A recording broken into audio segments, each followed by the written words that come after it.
This election is all about the cost of living, and it is going to go down to the wire for days, if not weeks and months. We've been telling you here at Sky News that it will come down to the independents in many ways. So joining me live now is one of those independent candidates for the seat of Wentworth, Allegra Spender. Allegra, thank you so much for your time. What are you going to do? Thank you so much for having me. No, sorry to interrupt already. What are you going to do about the cost of living?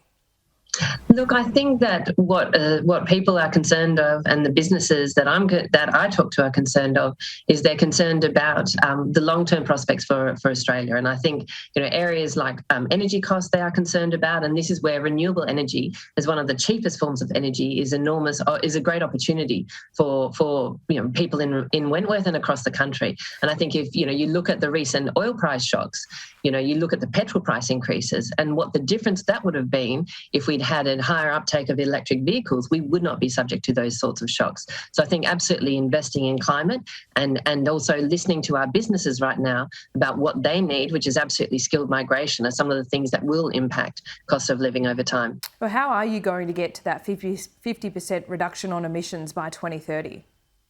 Look, I think this is about sector-by-sector approach. So I think you look at, firstly, the electricity sector, which is actually making great progress on this, but you can go further in terms of the uptake of renewables and as well as combining that with batteries and with hydro. At the same time, I think it's also really important to look at things like transport emissions, which have been going up. And again, Australia has one of the lowest uptakes of electric vehicles. We actually don't have emission standards in this country. 80% of the world's cars are covered by emission standards, which means that Australia gets some of the dirtiest vehicles around. And so I'd like to see us put in emission standards, because that would give us a range of lower carbon and more and pure and cleaner cars, which is both better for our health but also better for the environment. Again, you also need to look at the industrial sector. So you just have to approach a sector by sector approach, and I think Australia is really well placed to get to 50%, and certainly that's what the Business Council of Australia says. As Business Council says, we can get to 46 to 50% in a way that's going to be good for jobs and good for growth and good for the economy, and that's really exciting for me. Yep, but look, this has been done. The politics are very difficult, and they do prove very difficult every time. Now, Labor is only at 43%. They've already changed the safeguard mechanism. Big companies and big employers on that metric are only having to reduce their emissions by 25%. Again, it comes down to the cost. What is the cost of doing that?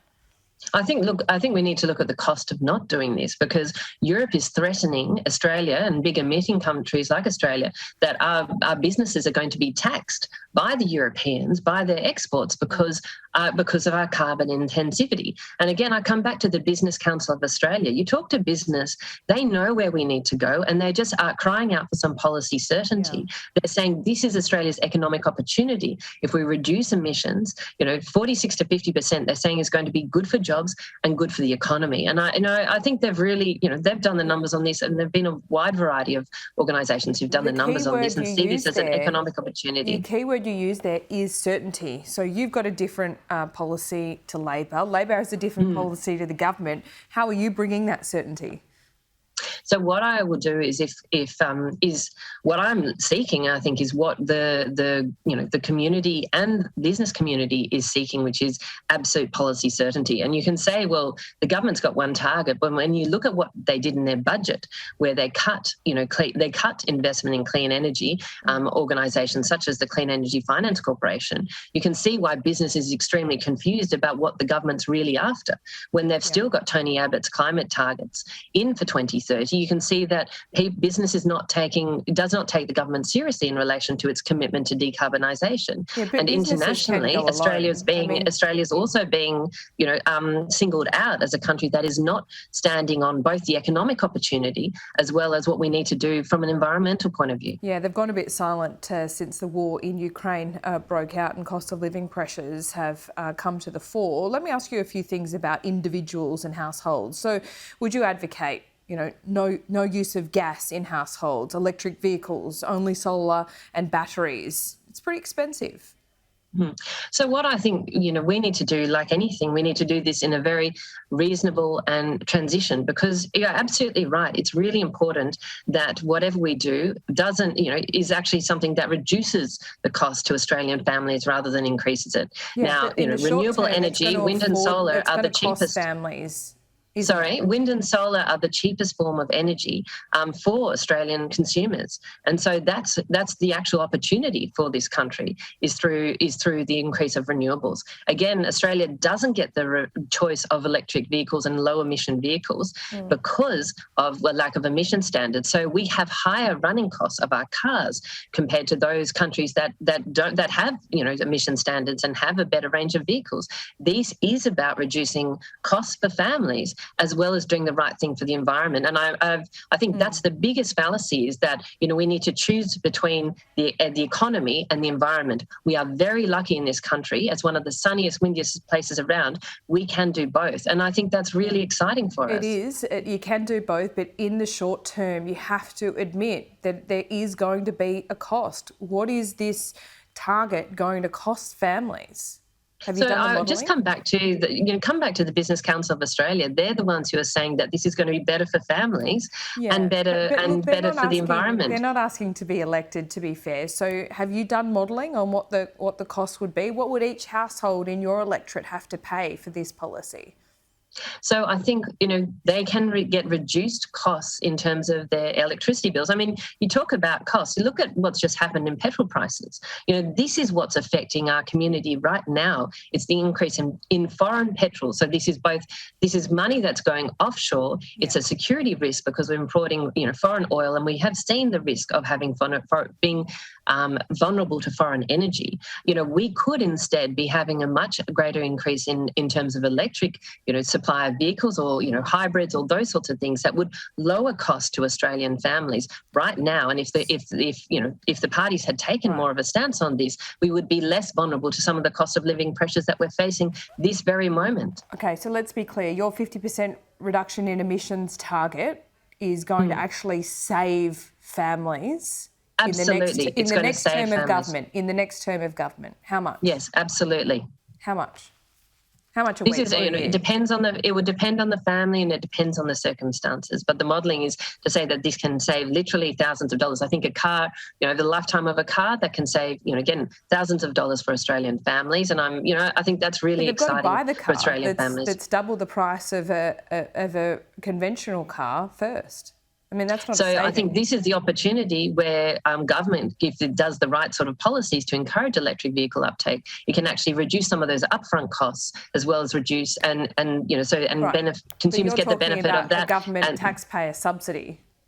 No, I'm not talking about a government taxpayer subsidy. I'm saying some of the taxes around that could be reduced to encourage that uptake in the short term, because this is better for people. This is better for Australian families and cost of living. And, I listened to your report on inflation, and, these are concerning times, and we need to be looking at everything we can do to lower, power bills and lower costs of driving. And these are some of the things that the country could do right now that's going to both help in the short term and in the long term.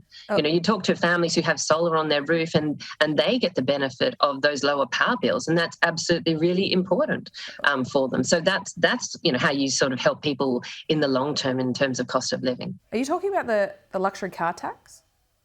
I'm talking about one of the aspects is the luxury car tax, but again, different states are looking at what you can do to incentivise and to make it easier for people to take up lower emission vehicles. Okay, when it comes down to it, who are you going to support in the event of minority government? People need to know. Look, for me, I'm about the policies, not the parties, and so I'm willing to work with either party if it's about the things that. Aren't they?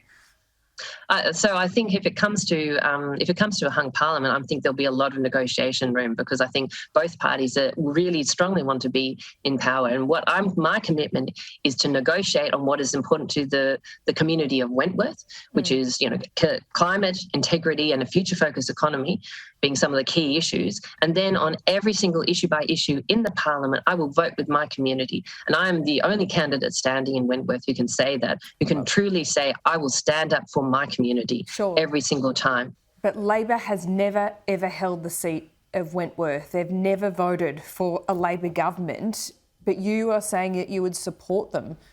Potentially. I How said, can you again, justify I said that? what I would do is I would support, I'm about the policies, not the parties. And frankly, if you talk to the people of Wentworth, I think they care about the policies, not the parties. Okay. They want good government. And what I can do as someone who stands for Wentworth is make sure, whoever's in power, that I vote on the basis of what is important, that I advocate for what is important to this community. And then what I also do is I can make legislation and put forward legislation. And you see that with, Zali Steggall's climate bill, that she's put forward a legislation that has broad support of the business community as well as other, communities around the country. You have Helen Haynes, who's put together an ICAC bill, which has even had support of members of the Liberal Party. So I think that, this is what independents can do, is they can truly stand for the values of the community. Just finally, is Get Up funding your campaign in any way? No. I'm funded, by the people of Wentworth. We have literally over 1,000 volunteers and supporters who supported this campaign, and I'm absolutely delighted that many people have come for our campaign. It's been incredible. Yeah. The support that is across the community. Oh, good luck, Allegra. It's going to be a bruising campaign along 5.5 weeks ahead now, Yes, it will be. But it's, it's more fun than you think, actually. It's great actually being out there in the community. I'm really, really enjoying that. Okay, glad to hear it. Thanks so much. Speak soon. Thanks so much. Have a good day.